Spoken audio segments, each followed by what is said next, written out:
722-0598. The Live Viper 6 Skyview Network, sponsored by Terry Lambert Hyundai. Right now on News Channel 6 at 6, the community still in mourning. How tributes are still pouring in for 4-year-old Javea Harris. As your News at 6 starts now. Live from Television Park, this is WJBF News Channel 6 at 6.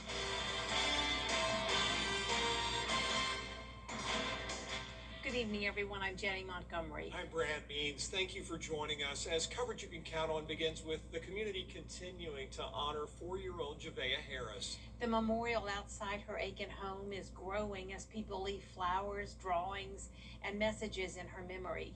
Here's Aiken Bureau Chief Sean Kapitstock. A little girl many people never met is now bringing an entire community together. I brought a candle because it's really dear to my heart. She was a little girl, and she couldn't control what happened to her. For nearly 2 weeks, people have stopped by Javea's memorial, leaving behind pink tributes, flowers, toys, and messages to remind her she's not forgotten. I've been in a position where I had to bury 2 kids, and it was just very dear to me to do it. Among the balloons, Minnie Mouse tributes and flowers are reminders of a child whose life touched people who never knew her. I got a solar flower, and it's pink, so I figured it was suitable for the memorial. Vanessa Johnson says she still struggles to understand what happened.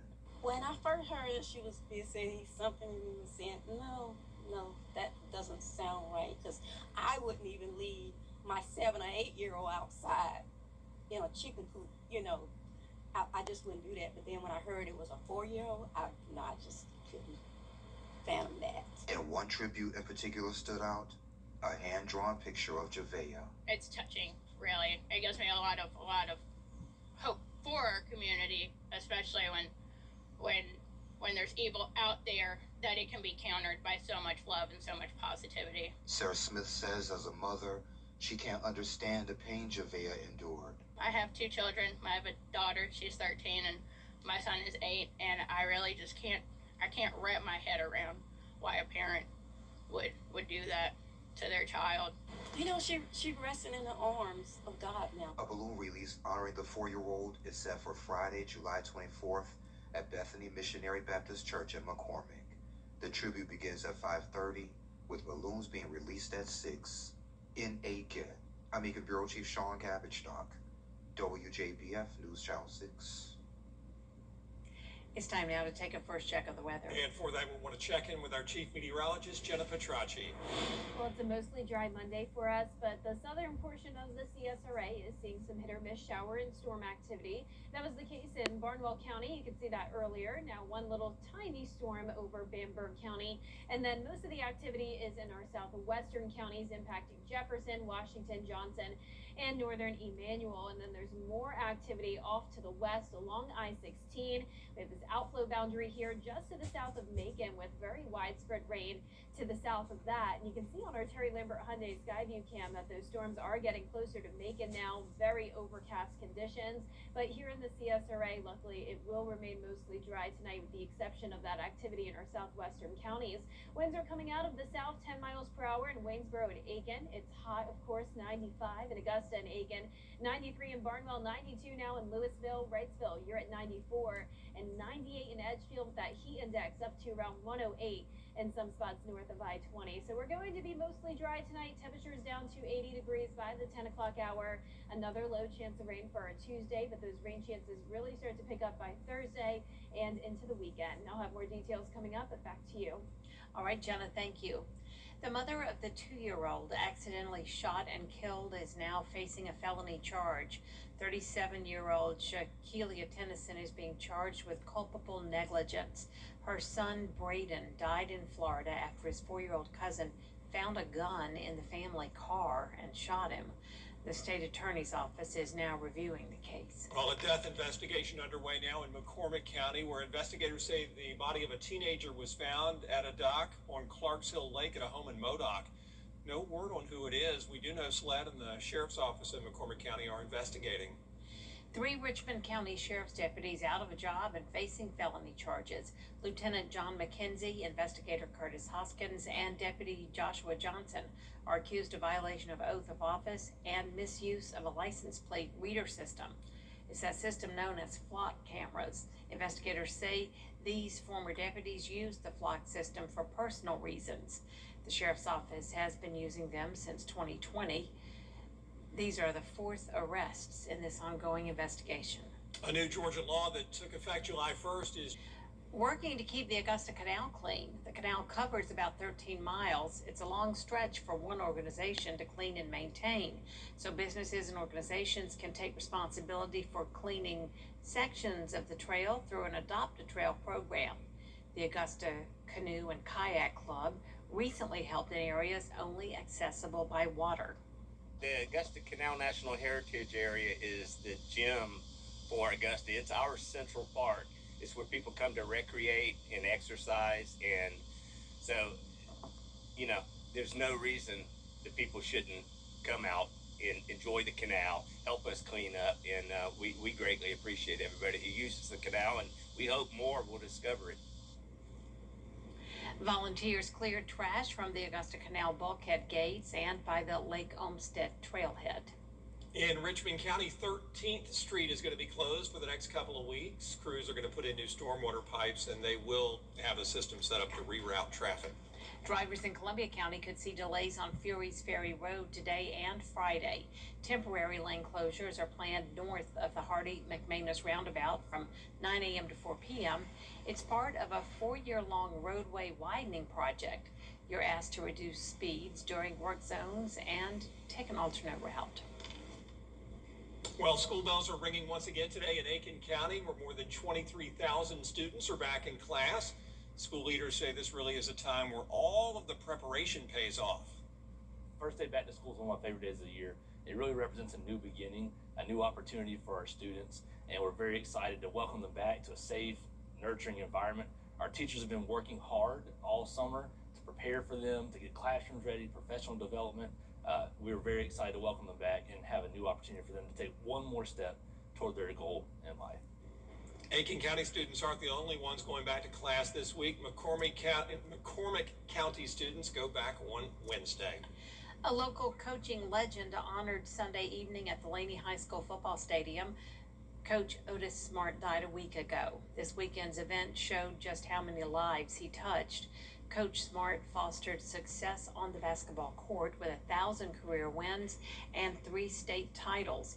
But basketball was just the beginning of how he helped shape students.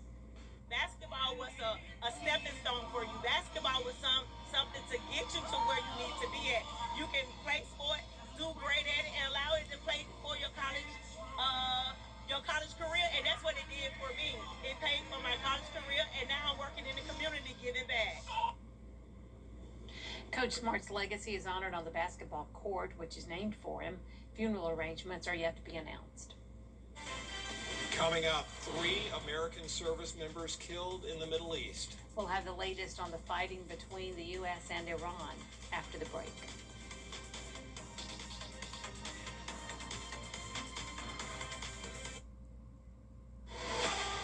Not many races left in the regular season. All right, gang, here we go. The sense of urgency is high. You're either good enough or not good enough. This is crazy. He's got to get as many points as he can. Make the chase, run for a championship. The NASCAR O'Reilly Auto Parts Series. Qualifying starts at noon and racing starts at 3 on CW6.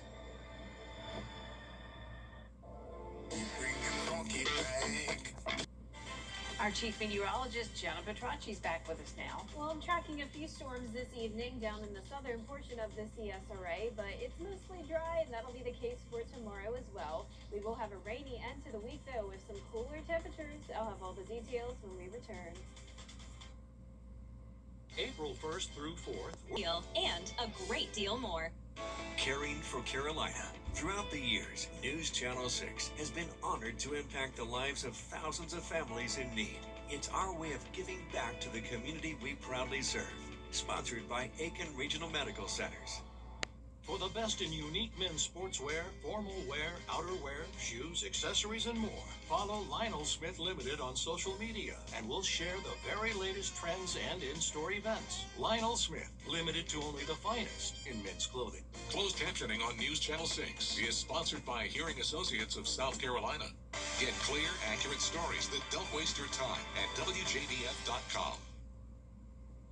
Now, your most accurate forecast with WJBF Live Viper 6. Welcome back. It's a beautiful Monday as we start out with our Terry Lambert Hyundai Skyview Network showing lots of sunshine here in the CSRA. Just a few cumulus clouds. And of course, it is hot. Typical July weather for us, meaning it's humid as well. It's feeling like 102 thanks to a dew point of 70, and our actual temperature topping off at around 95 degrees today in both Augusta and Aiken. 94 in Evans, 96 in Saluda. So everyone is in the 90s on this Monday evening. Here's our Live Viper 6 radar showing mostly the dry conditions, but as we zoom in here to Bamberg County, one light shower now moving outside of the viewing area into Orangeburg County, but we do have some light rain near Denmark. And then as we move down towards the southwest, Gibson, you have some rain and then very spotty showers across Emmanuel, Jefferson, Washington, and Johnson counties. We do have more of that spotty activity to our west, and then more widespread rain and even severe weather to our south. So I'm keeping an eye on these storms. We do have several severe thunderstorm warnings and flood advisories. Some of this activity could clip our southwestern viewing area over the next couple of hours, and this is actually due to the far outer rain band of Tropical Depression 2. Overall, this is not going to be impacting us other than a few of those little storms today, but you can see it is still a depression with winds at 35 miles per hour, but this will soon become Tropical Storm Bertha. That could even happen late tonight. Notice by 2 a.m. tomorrow morning, winds are expected to be up to 40 miles per hour as it progresses towards the west, eventually making landfall anywhere from around the Florida Panhandle to southern Texas. So flooding concerns will be an issue throughout the Gulf Coast. Now for us, like I mentioned, we don't have to worry about the tropics, but we will have this cold front moving through, which will increase our rain chances to 60% from Thursday to Saturday. But notice for tomorrow, only a 20% chance of rain. So here's our futurecast tonight at 7 o'clock. Our futurecast model really not showing those storms to our south. So just take this with a grain of salt, because I am expecting some of those showers and storms to continue to impact our southwestern counties until around 8 o'clock this evening. Then dry late tonight through Tuesday morning. We'll have some sunshine. Then once we get into the afternoon, still dry at 2 o'clock, and then some isolated showers and storms possible from around 5 to 8 o'clock Tuesday evening. And then here's our view of the southeast for our futurecast Wednesday at 8 a.m. So there's that tropical storm icon that moves off towards the west, and then here comes this frontal boundary. This will bring some pop-up activity Wednesday afternoon, and then more widespread rain Wednesday night into Thursday morning. So that's a look at 3 o'clock in the morning. Could have some stronger storms and some minor flooding concerns north of I-20. This front will be slow moving and it will stall out over the area. Low pressure will be developing, and that'll keep cloud cover and rain chances in the forecast through Saturday. But like I mentioned, we will see some sunshine tomorrow. It's going to be another hot day in the mid-90s. But as that system moves through and brings us the clouds and rain, we're actually going to be dropping into the upper 80s for highs on Friday and Saturday.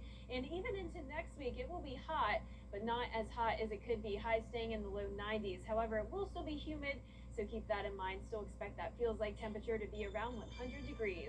Now, congratulations to today's umbrella winner. That is Alexi Acock from Thompson. Lexi, you can pick up your Viper 6 umbrella here at the station and sign up to win yours on WJBF.com. All right, Jenna, thanks. Still ahead, Georgia Tech kicking off its football season with a tough non-conference schedule. Stay tuned to hear from head coach Brent Key in sports.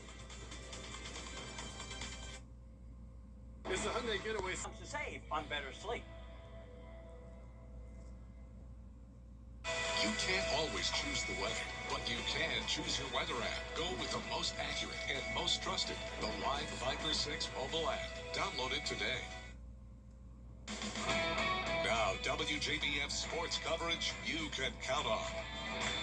We'll say goodbye to spring ball and hello to high school football season that, believe it or not, is just around the corner. Some high schools in the CSRA even starting school today. Aiken County schools like North Augusta, Midland Valley, Aiken, South Aiken, Silver Bluff, Fox Creek, and many more will begin shifting their practices to the afternoon. South Carolina teams will officially start practicing in full pads on July 30th. Georgia football teams will begin padded practices July 27th.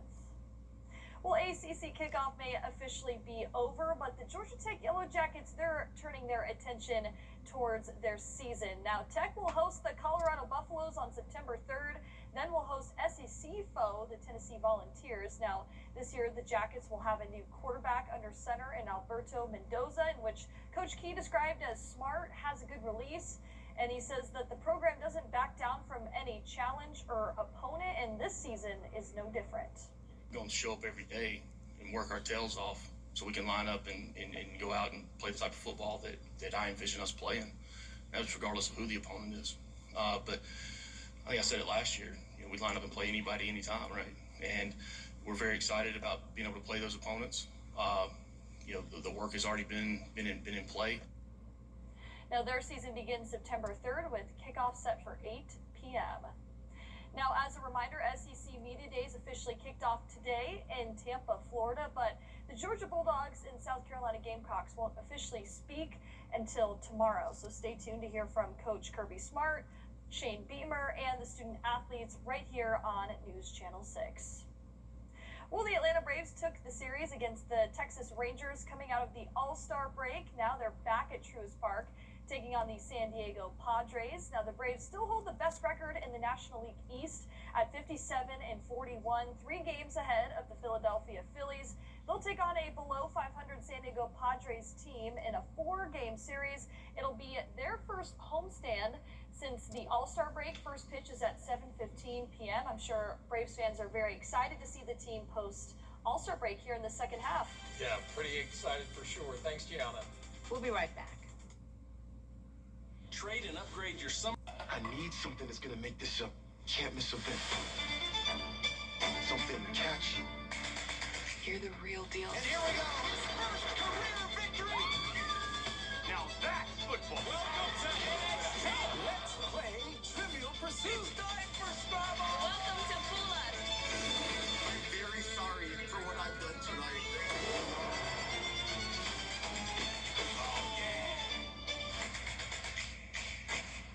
The CSRA's favorite news app is now even better with easier access to local news, weather, and live streaming video. Download the News Channel 6 mobile app. Our 10-day forecast is showing another hot day tomorrow with a high of 95, 93 on Wednesday. Low rain chances both days, but then higher rain chances Thursday through Saturday with high temperatures cooling down into the upper 80s. Then back to the low 90s next week with slight rain chances each day. A roller rink in South Dakota is going viral for its Instagram videos, mostly because of the employee who stars in them. There he is. He did a video from Skate City in Sioux Falls recently, and a lot of people love it. They say he's making them consider roller skating maybe as their next hobby. Others say he looks like he's a lot of fun. They just want to hang out with him. He's good dancing and skating at the same time. It does look so fun, and I wish I was a good roller skater or ice skater. Same. Yeah, I'm super good at both. Super good. Really? Yeah, no, not ice Oh, skating. you should see Brad on the ice. It's amazing. It's so embarrassing. It's so hard. And respect for those of you who do know how to ice skate. Ma'am? Do you go to Evans on Ice every year? Not every year, but I have been. And I think I was banned. He uses the little thing. I think they said, please don't come back. That is our report for now. Thanks for watching. We are back at 7 after World Is Tonight. And we'll see you again for News Channel 6 at 11. Have a nice evening.